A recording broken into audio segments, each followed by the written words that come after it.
ابھی ہمیں لشکر کی ضرورت ہے، باہر نہ بھیجا جائے، اندرون ملک یا اندرون مدینہ یا مدینہ کے جو ماحول میں ارد گرد میں جو شورشیں ہیں اس کو ختم کیا جائے۔ تو ابو بکر صدیق رضی اللہ تعالیٰ عنہ نے جواب دیا، ہم کیسے وہ علم، کیسے وہ لشکر روک سکتے ہیں جس کو اللہ کے رسول صلی اللہ علیہ وسلم نے بھیجا ہے؟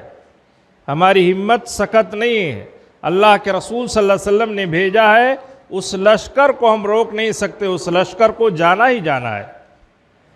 چنانچہ اس لشکر کے روانگی کی وجہ سے بہت سارے جو شرور اور بہت سارے جو فتنے مدینہ اور ارد گرد میں تھے سب خود بخود مٹ گئے، اس ڈر سے کہ جب یہ لوگ باہر لڑنے جا رہے ہیں تو اندرونی طاقت ان کی بہت مضبوط ہے۔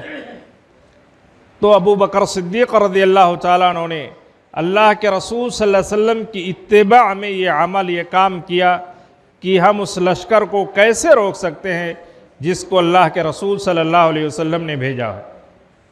اللہ کے رسول صلی اللہ علیہ وسلم کی وفات کے بعد بہت سارے حالات اور معاملات پیش آئے۔ کہا گیا کہ کون اللہ کے رسول صلی اللہ علیہ وسلم کے وفات کے بعد امیر اور خلیفہ ہوگا؟ مہاجرین نے کہا منا امیر، ہم میں سے ایک امیر ہوگا، اور انصار میں سے ایک امیر ہوگا، دو امیر ہوں گے۔ تو حضرت اسی بات پر لڑائی چل رہی تھی آپس میں ثقیفہ بنی سعدہ کے اندر۔ تو حضرت ابو بکر صدیق رضی اللہ تعالیٰ عنہ نے جب یہ حدیث سنائی کہ اللہ کے رسول صلی اللہ علیہ وسلم کا فرمان ہے الائمۃ من قریش، کہ امام اور خلیفہ قریشی ہوگا، جب انصار نے بات سنی تو اپنا مقدمہ واپس لے لیا۔ کہا جب اللہ کے رسول صلی اللہ علیہ وسلم کا یہ فرمان ہے کہ امام قریشی ہوگا، قریش کا ہوگا، مہاجرین میں سے ہوگا، تو ہم اب امامت کے حقدار سے دستبردار ہو رہے ہیں۔ تو آج بہت سارے معاملات ہمارے پاس آتے ہیں یا ہمارے سماج میں یا گھر میں پیش آتے ہیں جس میں ہمیں بتلایا جاتا ہے سنت یہ ہے، غیر سنت یہ ہے، بدعات یہ ہے، رسم و رواج یہ ہے۔ تو ہمیں چاہیے کہ ہم سنت کو اپنائیں، بدعات کو، رسم و رواج کو دیوار پر مار دیں۔ اللہ کے رسول صلی اللہ علیہ وسلم کے صحابہ نے جس طرح عمل کیا، اللہ کے رسول صلی اللہ علیہ وسلم کی باتوں پر ویسے ہی عمل کریں۔ ایک اور معاملہ پیش آیا اللہ کے رسول صلی اللہ علیہ وسلم کی وفات کے بعد کہ اللہ کے رسول صلی اللہ علیہ وسلم کی قبر کہاں ہو۔ پھر جب حدیث بتلائی گئی کہ انبیاء کی قبریں وہیں ہوتی ہیں جہاں ان کو دفن کیا جاتا ہے، پھر وہ سارے معاملات دور ہو گئے۔ تو اس طریقے سے بہت سارے علماء اور مشائخ جب مجلسوں میں، محفلوں میں، ہمارے مجلسوں میں، بیٹھکوں میں اللہ اور اس کے رسول صلی اللہ علیہ وسلم کی باتیں بتلاتے ہیں، ہم تو سنتے ہیں لیکن اس پر عمل کم کرتے ہیں۔ ہمیں عمل زیادہ کرنا چاہیے۔ جب بھی کوئی بات، کوئی عمل اللہ کے رسول صلی اللہ علیہ وسلم سے آئے اسے اپنے زندگی میں اپنانے کی کوشش کرنی چاہیے، اور اسی عمل سے انسان دنیا اور آخرت دونوں میں کامیاب ہوگا۔ غزوہ احد کا معاملہ ہے، اللہ کے رسول صلی اللہ علیہ وسلم نے کچھ صحابہ کرام رضی اللہ عنہم اجمعین کو احد پہاڑ کے دامن میں ایک ٹیلہ ہے جسے جبل رمات کہتے ہیں۔ رمات یعنی ایک پہاڑوں کا ایک ٹیلہ۔ تو اس طریقے سے وہاں 50 تیر انداز کو اللہ کے رسول صلی اللہ علیہ وسلم نے مقرر کیا۔ کہا ہماری فتح ہو یا شکست تم لوگوں کو یہاں سے ہٹنا نہیں ہے، تمہاری فتح ہو یا شکست تم لوگوں کو یہاں سے ہٹنا نہیں ہے۔ چنانچہ جب مسلمان فتح یاب ہونے لگے اور کفار قریش بھاگنے لگے، اپنا مال و زر چھوڑنے لگے اور لوگ مال غنیمت لوٹنے لگے، تو ان لوگوں نے سوچا اب تو ہم کامیاب ہو گئے، چلو ہم بھی مال غنیمت لینے میں شریک ہو جائیں۔ جو امیر لشکر تھے رومات کے، انہوں نے منع کیا کہ اللہ کے رسول صلی اللہ علیہ وسلم نے منع کیا ہے، نہیں مانے، چلے گئے۔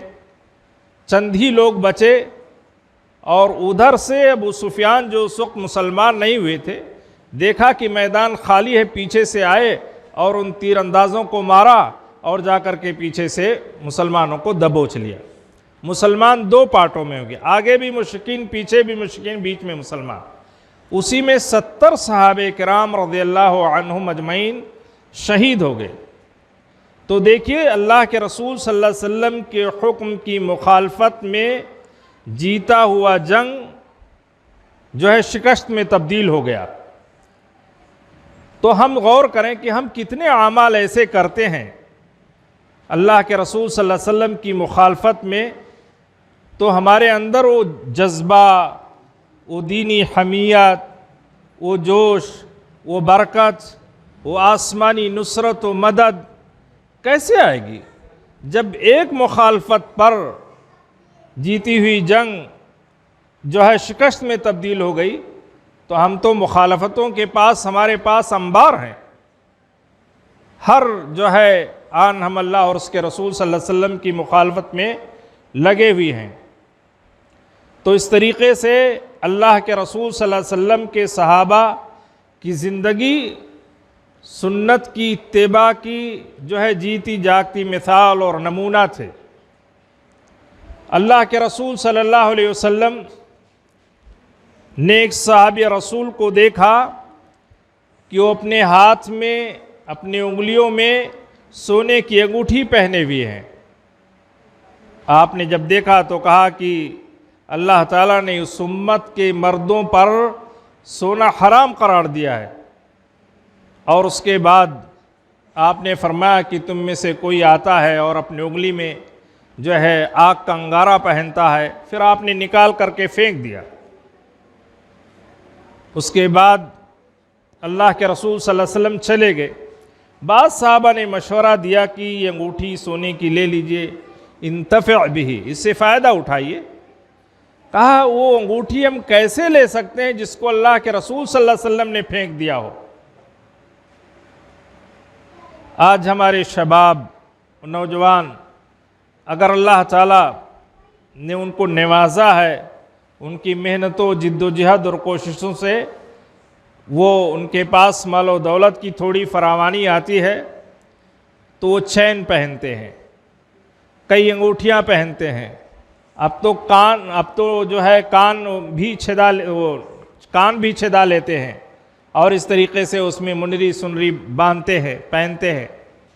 تو اس طریقے سے ہمیں اپنے گھر میں اپنے بچوں کی تربیت میں کوئی کمی نہیں ہونی چاہیے۔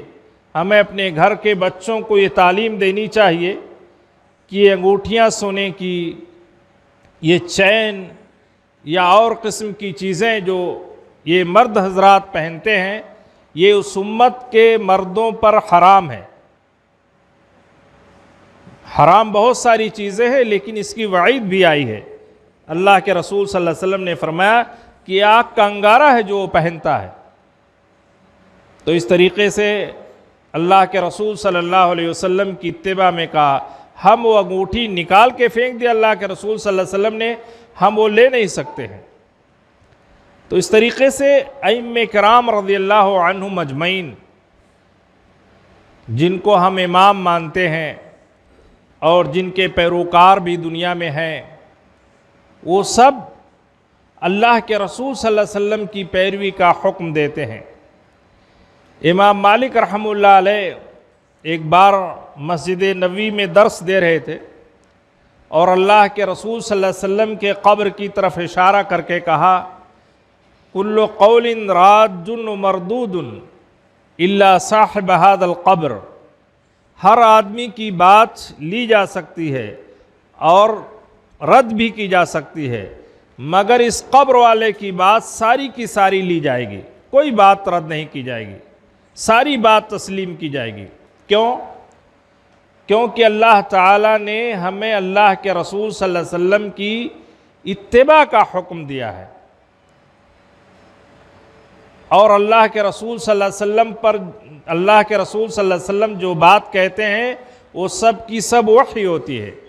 اللہ تعالیٰ نے فرمایا وَمَا يَنْتِقُ عَنِ الْهَوَىٰ إِنْ هُوَ إِلَّا وَحْيٌ يُوحَىٰ، آپ جو بھی گفتگو کرتے ہیں وہ سب کیا ہوتی ہے؟ وحی ہوتی ہے، اللہ تعالیٰ کی طرف سے آپ گفتگو کرتے ہیں۔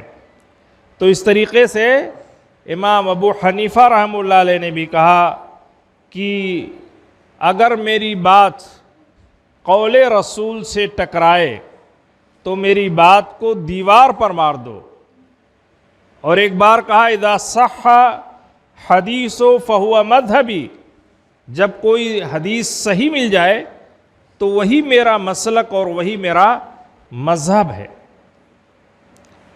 حضرت عمر بن خطاب رضی اللہ تعالیٰ عنہ کی وفات کا وقت جب آیا تو لوگوں نے کہا کہ آپ اپنے بعد کسی کو امیر و خلیفہ متعین کر دیجئے۔ تو انہوں نے کہا کہ ان نستخلف، اگر میں خلیفہ مقرر کر دوں تو میں حضرت ابو بکر رضی اللہ تعالیٰ عنہ کی پیروی میں ہوں گا، اور اگر میں خلیفہ نہ مقرر کروں تو میں اللہ کے رسول صلی اللہ علیہ وسلم کی اتباع اور پیروی میں ہوں گا، کیونکہ اللہ کے رسول صلی اللہ علیہ وسلم نے اپنی وفات کے بعد کسی کو خلیفہ نہیں مقرر کیا تھا۔ لوگوں نے حضرت ابو بکر رضی اللہ تعالیٰ عنہ کو خلیفہ متعین کیا تھا، اور حضرت ابو بکر صدیق رضی اللہ تعالیٰ عنہ کو جب وفات کا وقت آیا تو انہوں نے حضرت عمر رضی اللہ تعالیٰ عنہ کو خلیفہ متعین کیا تھا۔ تو کہا میں ابو بکر رضی اللہ تعالیٰ عنہ کی جو ہے سنت پر عمل کر سکتا ہوں، اور اللہ کے رسول صلی اللہ علیہ وسلم کی بھی سنت پر عمل کر سکتا ہوں، لیکن میرے لیے اللہ کے رسول صلی اللہ علیہ وسلم کی سنت زیادہ مقدم ہے۔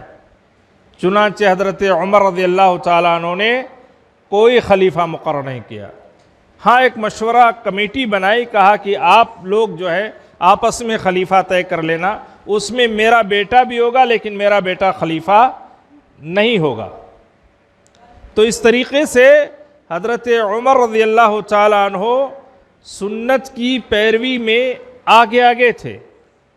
آج بہت سارے مسائل ہمارے یہاں بیان کیے جاتے ہیں اور حضرت عمر رضی اللہ تعالیٰ عنہ کا نام لیا جاتا ہے، لیکن آپ اللہ کے رسول صلی اللہ علیہ وسلم کی بات کو سارے لوگوں کی باتوں پر مقدم رکھتے تھے۔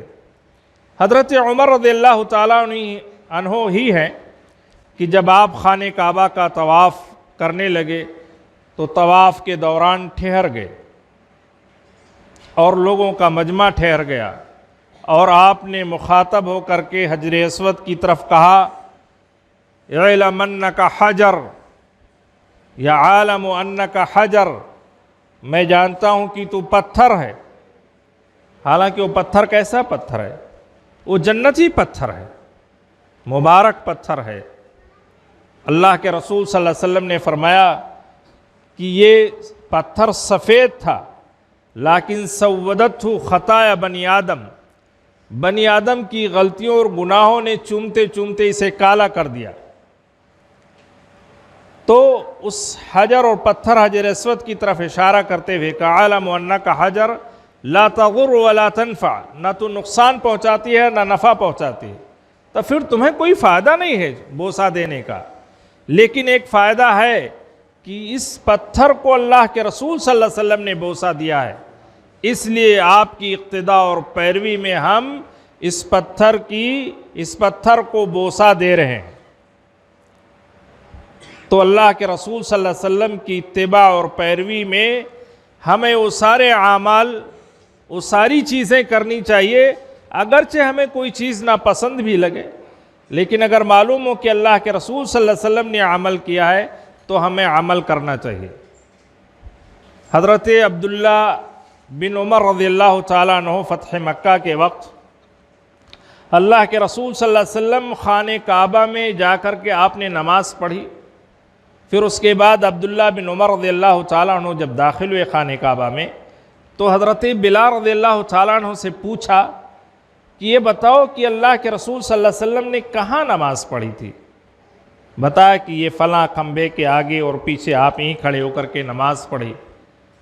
پھر حضرت عبداللہ بن عمر رضی اللہ تعالیٰ عنہ گئے اور وہیں کھڑے ہو کر کے جہاں اللہ کے رسول صلی اللہ علیہ وسلم نے نماز پڑھی تھی وہیں نماز پڑھی۔ تو ہمارا عمل اور ہمارا عمل بھی ایسے ہونا چاہیے کہ اللہ کے رسول صلی اللہ علیہ وسلم کی اتباع اور پیروی میں ہم پیچھے نہ رہیں۔ قرآن مجید کی اگر ہم آیتوں کو دیکھتے ہیں تو اس میں اللہ تعالیٰ نے جگہ جگہ ہمیں اللہ اور اس کے رسول صلی اللہ علیہ وسلم کی اطاعت اور پیروی کا حکم دیا کہ اطیعوا اللہ واطیعوا الرسول ولا تبطلوا اعمالکم، تم اللہ کی اطاعت کرو اور رسول کی اطاعت کرو اور اپنے عملوں کو ضائع اور برباد نہ کرو۔ یعنی اگر ہم اللہ اور اس کے رسول کی اطاعت نہیں کرتے ہیں تو جو کچھ بھی ہم عمل کرتے ہیں وہ ہمارا عمل مقبول نہیں ہوگا، وہ ہمارا عمل مردود ہوگا۔ اگر ہم اللہ اور اس کے رسول صلی اللہ علیہ وسلم کی اطاعت کرتے ہیں تو ہمارا مقام، ہمارا ٹھکانہ، ہماری جگہ انبیاء کے ساتھ، شہداء کے ساتھ، صدیقین کے ساتھ، نیک لوگوں کے ساتھ ہوگا۔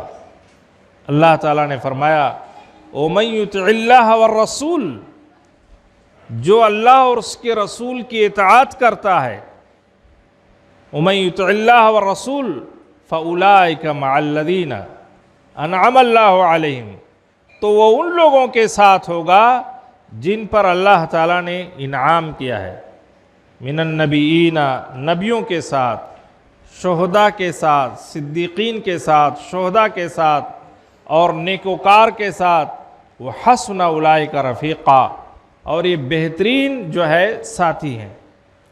تو اگر ہم اللہ اور اس کے رسول صلی اللہ علیہ وسلم کی اتباع اور اطاعت کر کے ہم ان لوگوں کے ساتھ اپنا ٹھکانہ بنانا چاہتے ہیں تو بنائیں، اگر چاہتے ہیں کہ ہمارا مقام ان لوگوں کے ساتھ نہ ہو تو ہم چھوڑ دیں۔ ہر مسلمان جو لا الہ الا اللہ اور محمد رسول اللہ صلی اللہ علیہ وسلم کا کلمہ پڑھتا ہے، اس کی یہی خواہش ہوتی ہے اور اس کی یہی تمنا اور اس کی یہی چاہت ہے کہ وہ جنت میں نبیوں کے ساتھ ہو، صدیقین کے ساتھ ہو، شہداء کے ساتھ ہو، صالحین کے ساتھ ہو، جنت میں کوڑے برابر، ایک بالشت برابر ہی جگہ مل جائے، ہر مسلمان کی خواہش ہے۔ تو دنیا اور ما فیہا سے بہتر ہے، اور یہ کب ملے گا؟ جب ہم اللہ اور اس کے رسول صلی اللہ علیہ وسلم کی اطاعت کریں گے اور پیروی کریں گے، ورنہ ہمارے لیے مخالفت رسول میں جنت میں کوئی جگہ نہیں۔ اللہ کے رسول صلی اللہ علیہ وسلم نے حدیث میں فرمایا کل امتی یدخلون الجنہ الا من ابا، میری امت کے سارے لوگ جنت میں جائیں گے مگر وہ شخص جو انکار کرے، وقیل من یابا یا رسول اللہ، لوگوں نے کہا کون اللہ کے رسول جو انکار کرے گا؟ آپ نے فرمایا من اطاعنی دخل الجنہ، جو میری اطاعت کرے گا وہ جنت میں داخل ہوگا، ومن عصانی فقد ابا، اور جو میری نافرمانی کرے گا گویا کہ اس نے انکار کیا۔ تو آپ کی عصیان اور نافرمانی گویا کہ ہم جنت میں جانے سے انکار کر رہے ہیں۔ تو مسلمانوں، عزیز بچوں، طلباء و بچیوں، ہمیں آج ہی سے ہم اپنے ذہنوں میں یہ بات ڈال لیں، اپنے دماغ میں یہ بٹھا لیں کہ ہم اللہ اور اس کے رسول صلی اللہ علیہ وسلم کی مخالفت میں کوئی کام نہیں کریں گے۔ جو بھی کام ہمیں کرنا ہے وہ ہم اللہ اور اس کے رسول صلی اللہ علیہ وسلم کے سنت کے مطابق ہی کرنا ہے۔ اللہ کے رسول صلی اللہ علیہ وسلم مسجد میں داخل ہوتے تو مسجد میں داخل ہونے کی دعا پڑھتے، جب آپ مسجد سے نکلتے تو مسجد سے نکلنے کی دعا پڑھتے، جب آپ مسجد میں آ جاتے تو تحیۃ المسجد پڑھتے۔ یہی اللہ کے رسول صلی اللہ علیہ وسلم کا عمل اور یہی نمونہ ہے۔ ہمیں مسجد کے جو اعمال ہیں، اللہ کے رسول صلی اللہ علیہ وسلم کا کیا عمل تھا مسجد میں داخل ہونے کا، وہ اگر ہم عمل کرتے ہیں تو گویا کہ ہم اللہ کے رسول صلی اللہ علیہ وسلم کی اتباع میں ہم نے یہ کام کیا۔ ہم گھر سے نکلے تو ہم نے دعا پڑھی، بسم اللہ توکلت علی اللہ۔ جب ہم گھر میں داخل ہوئے تو ہم نے کہا بسم اللہ ولجنا و بسم اللہ خرجنا وعلی اللہ ربنا توکلنا۔ یہ اصل میں اتباع اور پیروی ہے۔ اتباع اور پیروی کوئی کوئی مشین نہیں کہ آپ اس میں داخل ہو جائیں اور اس کے بعد جو ہے مکمل آپ جو ہے آئس کریم بن کے نکل جائیں۔ نہیں، آپ کا ہر آن ہر کام جو آپ کر رہے ہیں اس میں اللہ کے رسول صلی اللہ علیہ وسلم کے حکم کے مطابق عمل ہو۔ آپ کے قول، جب سنت کی بات کہی جاتی ہے تو اس میں آپ صلی اللہ علیہ وسلم کا قول یعنی فرمان داخل ہے۔ جیسے آپ نے فرمایا صلو کما رأیتمونی اصلی، لوگ نماز ایسے پڑھو جیسے کہ مجھ کو پڑھتے ہوئے دیکھا۔ آپ نے فرمایا خذوا عنی مناسککم، لوگوں مجھ سے میرے حج اور عمرے کا طریقہ سیکھو۔ لعلی لا القاکم بعد عامی ھذا، شاید کہ سال کے بعد میری ملاقات نہ ہو۔ تو آپ کا یہ قول، یہ حدیث کیا ہے، یہ سنت کیا ہے، قولی ہے۔ اور اللہ کے رسول صلی اللہ علیہ وسلم کی سنت عملی۔ اللہ کے رسول صلی اللہ علیہ وسلم جب مسجد میں صف جب کھڑے ہوتے تھے تو سارے صفوف کو اللہ کے رسول صلی اللہ علیہ وسلم برابر کرتے تھے، کہتے بھی تھے سووا صفوفکم، اور کھڑے ہو کر کے برابر کرتے تھے۔ تو یہ عملی اللہ کے رسول صلی اللہ علیہ وسلم کی سنت ہے کہ صفیں درست ہونی چاہیے اور صفیں برابر ہونی چاہیے، پیر سے پیر اور قدم سے قدم ملنا چاہیے۔ یہ کون سی سنت ہے؟ عملی سنت ہے جو اللہ کے رسول صلی اللہ علیہ وسلم نے کر کر کے دکھایا۔ اللہ کے رسول صلی اللہ علیہ وسلم نے روزہ رکھا طلوع فجر سے لے کر کے غروب شمس تک، یہ آپ کا عمل ہے۔ اب اس عمل کو ہمیں اپنانا ہے۔ اللہ کے رسول صلی اللہ علیہ وسلم کی سنت تقریری بھی ہے، یعنی آپ کے سامنے کوئی کام کیا گیا آپ اس پر خاموش رہے، وہ بھی سنت ہے۔ ایک بار اللہ کے رسول صلی اللہ علیہ وسلم فجر کی نماز پڑھنے کے لیے آئے، آپ کے ساتھ ایک اور صحابی رسول مسجد میں داخل ہوئے۔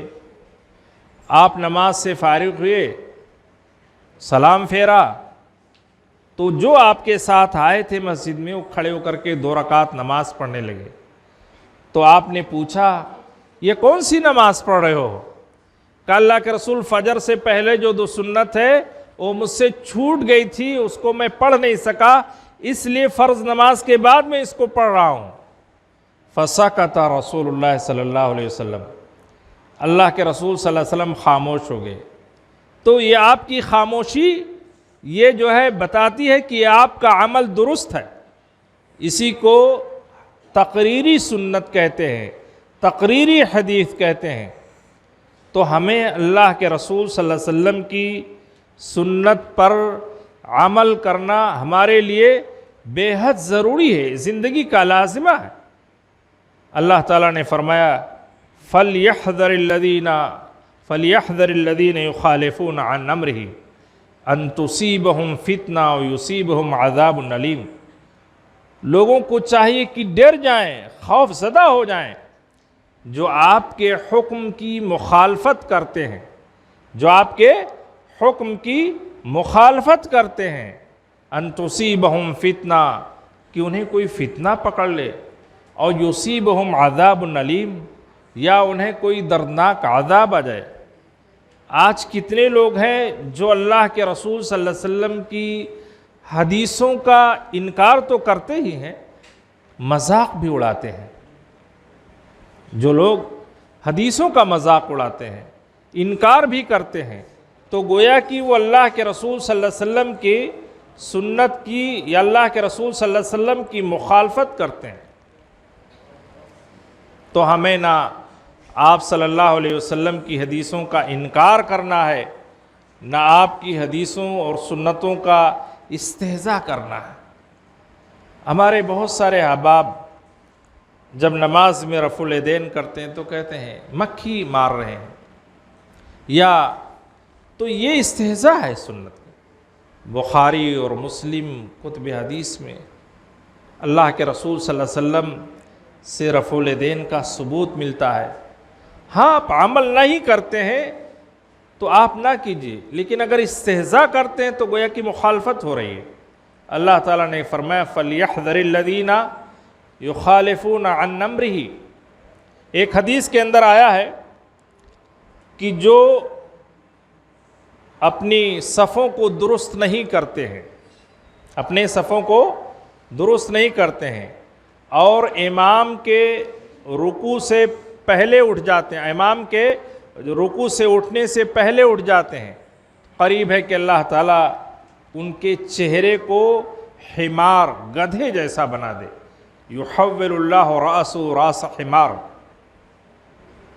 چنانچہ مصر میں ایک بہت بڑے عالم تھے، انہوں نے جب یہ حدیث سنی تو انہوں نے اس کا استہزاء کیا، مزاق کیا، یہ کیسے ہو سکتا ہے کہ انسان کا چہرہ گدھے جیسا چہرہ ہوگا۔ مورخین نے لکھا ہے، تاریخ دانوں نے، کہ اللہ تعالیٰ نے اس شخص کے چہرے کو حمار جیسا چہرہ بنا دیا تھا استہزاء حدیث کی وجہ سے، سنت کی وجہ سے۔ تو مخالفت رسول میں ہمیں، اگر ہم اللہ کے رسول صلی اللہ علیہ وسلم کی مخالفت کریں گے تو دنیا میں بھی ہمارے لیے فتنہ، آخرت میں بھی فتنہ ہے۔ جب قیامت برپا ہوگی، لوگ میدان محشر میں ہوں گے اور جو ہے نفسی نفسی کا عالم ہوگا، تو اللہ تعالیٰ نے قرآن مجید میں ان کا نقشہ کھینچا ہے کہ وہ لوگ کہیں گے یا ویلتا، یا ویلتا، اے کاش کہ میں اللہ کے رسول صلی اللہ علیہ وسلم کے ساتھ کوئی دوسرا خلیل نہ بنایا ہوتا، دوست نہ بنایا ہوتا۔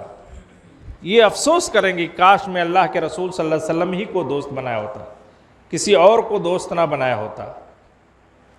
جب جہنمی جہنم میں چلے جائیں گے، جنتی جنت میں چلے جائیں گے، تو جہنم داروغ جہنم جہنمیوں سے پوچھے گا کہ تم جہنم میں کیسے آ گئے؟ دنیا میں تو بڑے عقل مند تھے، ہوش مند تھے، دانش مند تھے، اہل جو ہے خرد میں شمار ہوتا تھا۔ تو کہیں گے ما کننا لو کننا نسمع نعقل، اگر ہم انبیاء کی یا علماء کی باتوں کو سنتے، لو کننا نسمع نعقل، اور سمجھتے، ما کننا فی اصحاب السعیر، تو ہم جہنمیوں میں سے نہ ہوتے۔ آج علماء اور مشائخ یا قال اللہ قال رسول کے جانکار جب لوگوں کو اللہ اور اس کے رسول کی باتیں یا سنت بتلاتے ہیں تو اس کو سنتے بھی نہیں ہیں، اور جب سنتے نہیں تو سمجھتے نہیں ہیں۔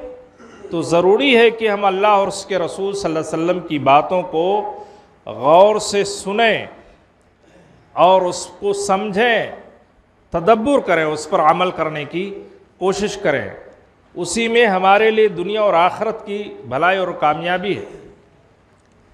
قرآن مجید میں اللہ تعالیٰ نے ایک آیت میں ذکر کیا ہے کہ اللہ تعالیٰ نے فرمایا فَلَا وَرَبِّكَ لَا يُؤْمِنُونَ حَتَّى يُحَكِّمُوكَ فِي مَا شَجَرَ بَيْنَهُمْ ثُمَّ لَا يَجِدُوا فِي أَنفُسِهِمْ حَرَجًا مِّمَّا قَضَيْتَ وَيُسَلِّمُوا تَسْلِيمًا۔ فَلَا وَرَبِّكَ لَا يُؤْمِنُونَ، بخدا وہ مومن نہیں ہے یہاں تک کہ وہ اللہ کے رسول صلی اللہ علیہ وسلم کو اپنے معاملات میں حکم نہ بنا لے، اور جو اللہ کے رسول صلی اللہ علیہ وسلم کا جو فیصلہ ہے اپنے دل میں کوئی کمی اور کجی محسوس نہ کرے۔ آج تو دنیاوی معاملات میں اگر کورٹ فیصلہ کرتا ہے تو کہتے ہیں ہم نے مان لیا، کورٹ کے فیصلے نے بابری مسجد کے خلاف جو کورٹ فیصلہ کر دے گا ہم مان لیں گے۔ تو اللہ اور اس کے رسول صلی اللہ علیہ وسلم کا جب کوئی فیصلہ آتا ہے تو ہم کیوں نہیں مانتے ہیں؟ اللہ تعالیٰ نے تو کہا نا فَإِن تَنَازَعْتُمْ فِي شَيْءٍ فَرُدُّوهُ إِلَى اللَّهِ وَرَسُولِهِ، اگر تمہارا کوئی اختلاف ہو جائے تو اللہ اور اس کے رسول کی طرف پلٹا دو۔ وہ آیت جو ہم نے پڑھی ہے اس کی شان نزول میں بتلایا گیا ہے، دو شان نزول بتلایا گیا اس میں ایک شان نزول صحیح اور دوسرا ضعیف شان نزول میں بتلا رہا ہوں کہ اللہ کے رسول صلی اللہ علیہ وسلم کے پاس ایک یہودی اور ایک مسلمان جھگڑا لے کر کے آئے۔ اللہ کے رسول صلی اللہ علیہ وسلم نے فیصلہ یہودی کے حق میں کیا۔ بھائی منصف اور فیصلہ جو ہے دلائل کو دیکھ کر کے کرتا ہے۔ اللہ کے رسول صلی اللہ علیہ وسلم نے یہودی کے حق میں فیصلہ کر دیا۔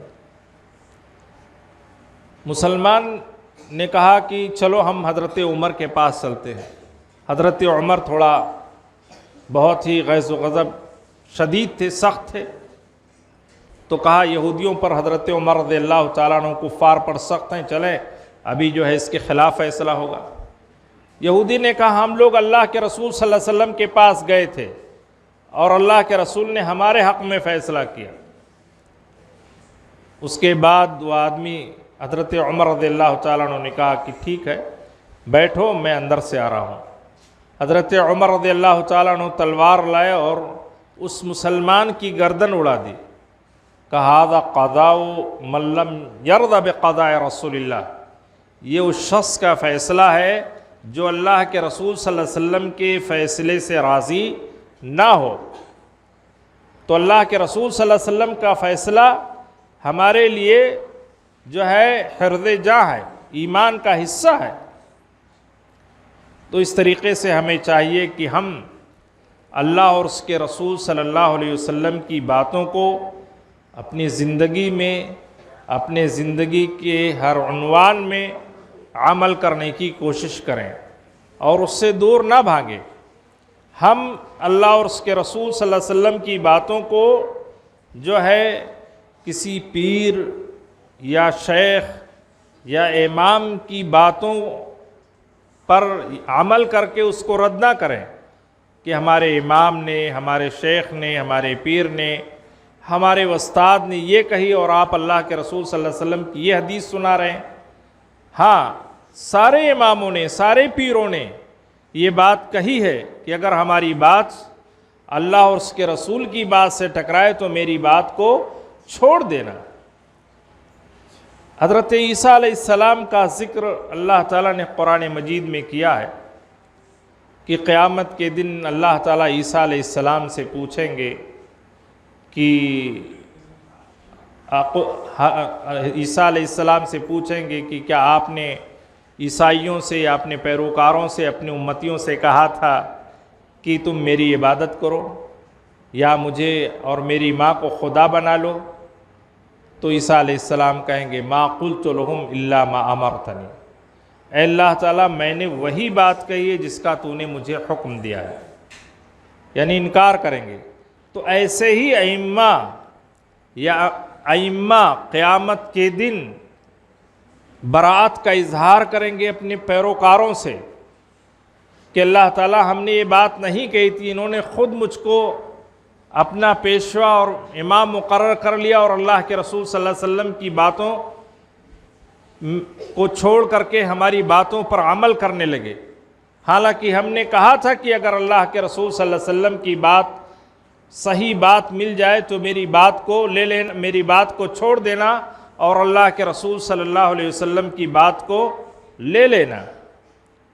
تو اس طریقے سے اور بہت ساری مثالیں جو ہے قرآن حدیث میں اللہ تعالیٰ نے بیان کیا ہے کہ اگر ہمیں اللہ اور اس کے رسول صلی اللہ علیہ وسلم کی جو ہے محبت، اللہ کی محبت اور مغفرت چاہیے تو ہمیں چاہیے کہ ہم اللہ کے رسول صلی اللہ علیہ وسلم کی اطاعت کریں۔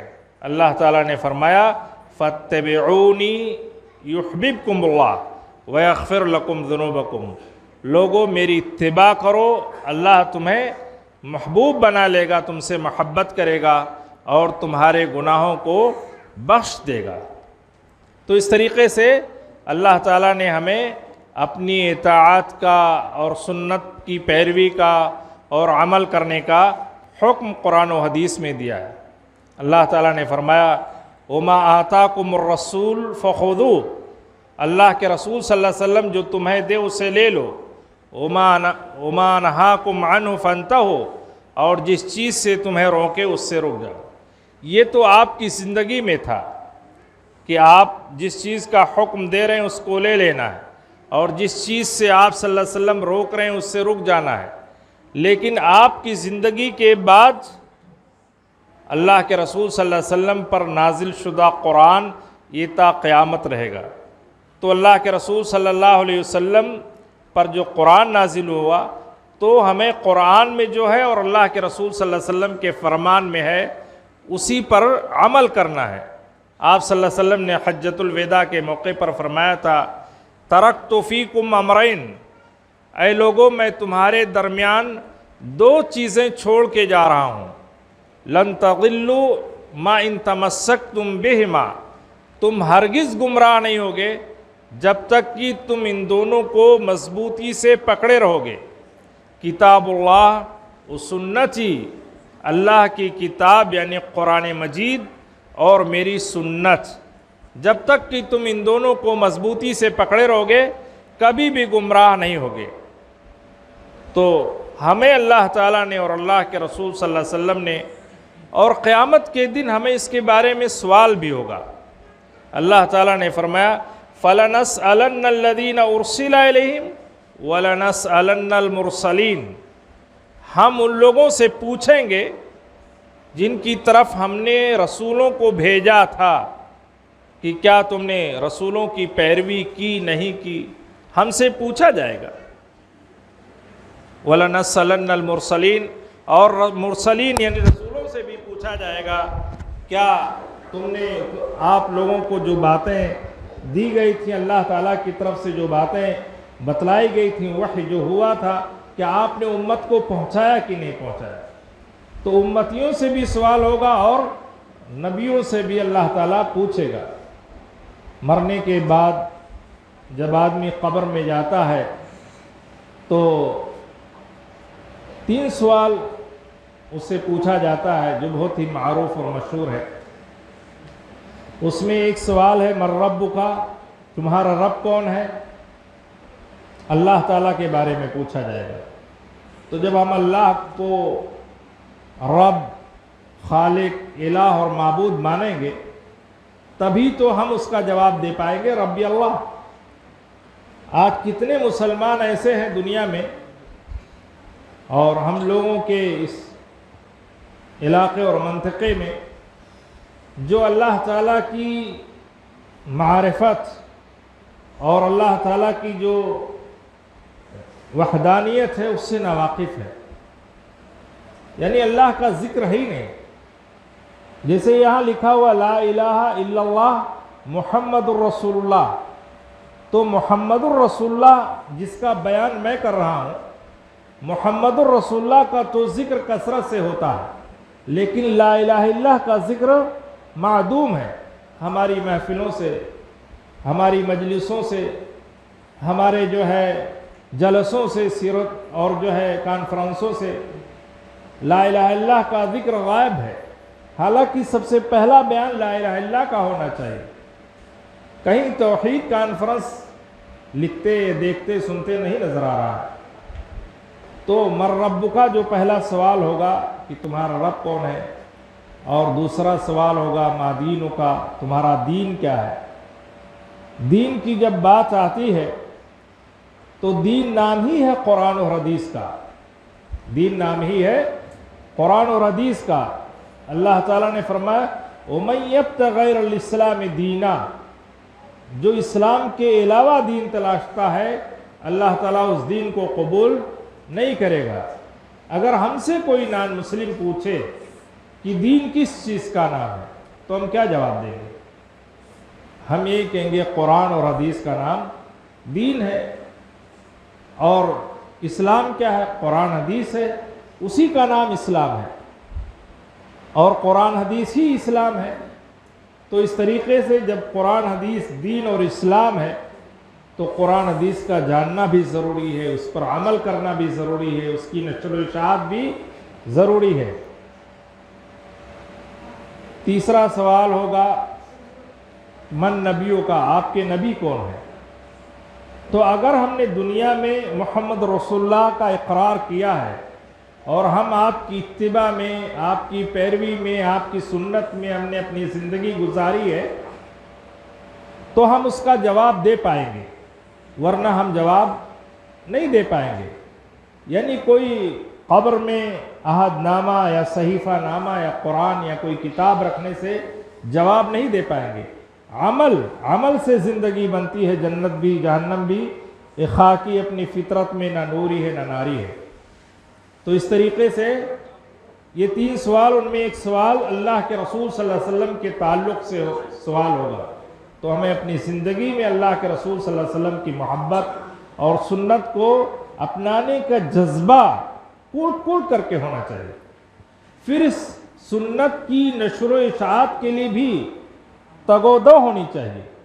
ہم لوگ جو یہاں بیٹھے ہیں یا آپ لوگ جو بیٹھے ہیں، اسی لیے تو بیٹھے ہیں کہ اللہ کے رسول صلی اللہ علیہ وسلم کی سنتوں کو، آپ کی باتوں کو، آپ کے عمل کو، آپ کے ذکر کو سنیں گے اور پھر اپنے اندر اس کو اپنانے کی کوشش کریں گے، پھر اپنے گھر میں، عورتوں میں، اپنے رشتہ داروں میں اور اپنے خاندان اور لوگوں میں اللہ اور اس کے رسول صلی اللہ علیہ وسلم کی باتوں کو پھیلانے اور نشر و اشاعت کی کوشش کریں گے، اور اس کے لیے بڑا ہی اجر عظیم اور جو ہے اجر جزیل ہے، بہت ہی عظیم ثواب، بڑا ثواب اللہ تعالیٰ نے متعین کیا ہے۔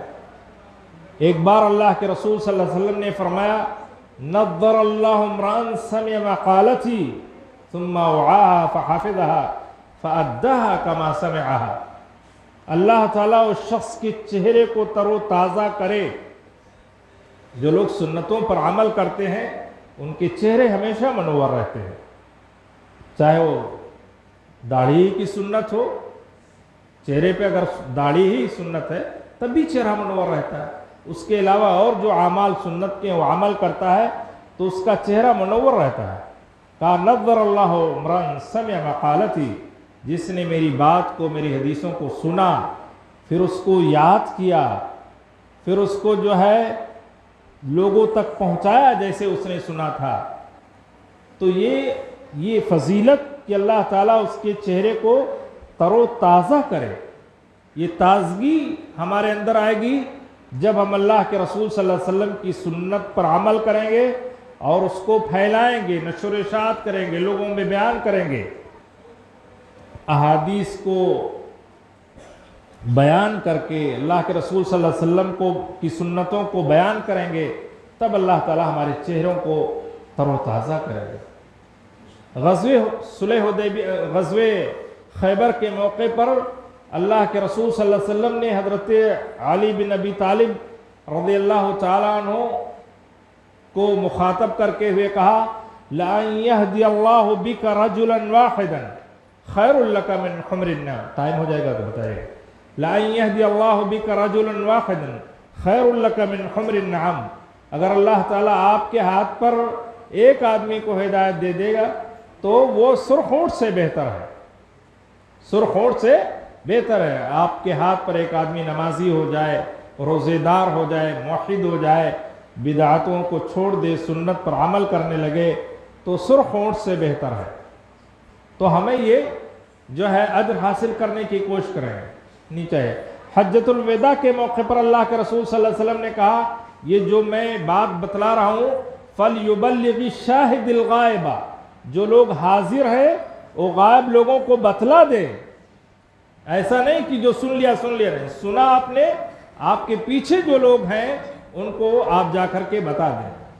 اللہ کے رسول صلی اللہ علیہ وسلم کے پاس ایک وفد آیا قبیلے بنی ربیعہ کا، کہا اللہ کے رسول ہمارے اور جو ہے آپ کے درمیان کفار مضر ہیں اور ہم ہر سال ہر مہینے میں آپ کے پاس نہیں آ سکتے، اس لیے آپ ہمیں ایسی بات بتلائیں کہ ہم اس پر عمل کریں اور نخبر من وراءنا، اور ہم ان لوگوں میں ان باتوں کی تبلیغ کریں جو ہمارے پیچھے ہے۔ تب اللہ کے رسول صلی اللہ علیہ وسلم نے 5 چیزوں سے منع کیا اور 5 چیزوں سے کا حکم دیا اور کہا اخبروہن من وراءکم، تمہارے جو پیچھے لوگ ہیں جا کر کے ان کو یہ باتیں اس کی تعلیم دو اور بتلاؤ۔ تو کہا فَلْيُبَلِّغِ الشَّاهِدِ الْغَائِبَ، ایک صحابی رسول آئے اور کہا اللہ کے رسول یہ جو آپ نے خطبہ دیا ہے اس کو ہمارے لیے لکھ دیجئے۔ تو ایک صحابی رسول تھے ابو شاہ، اللہ کے رسول صلی اللہ علیہ وسلم نے کہا اکتبوہ لابی شاہ، اس کو ابو شاہ کے لیے لکھ دو۔ تو اللہ کے رسول صلی اللہ علیہ وسلم نے اپنی تقریر فلاں صحابی کے لیے لکھوا دی۔ تو اس طریقے سے سنت پر عمل کرنا اور اس کو سیکھنا اور اس کی نشر و اشاعت کرنا، یہ ہم سب مسلمانوں کی، بچوں کی، بڑوں کی، عورتوں کی، بہنوں کی، سب کی ذمہ داری ہے۔ اللہ تعالی ہم سب کو اس پر عمل کرنے کی توفیق عنایت فرمائے، آمین۔ وآخر دعوانا ان الحمد للہ رب العالمین۔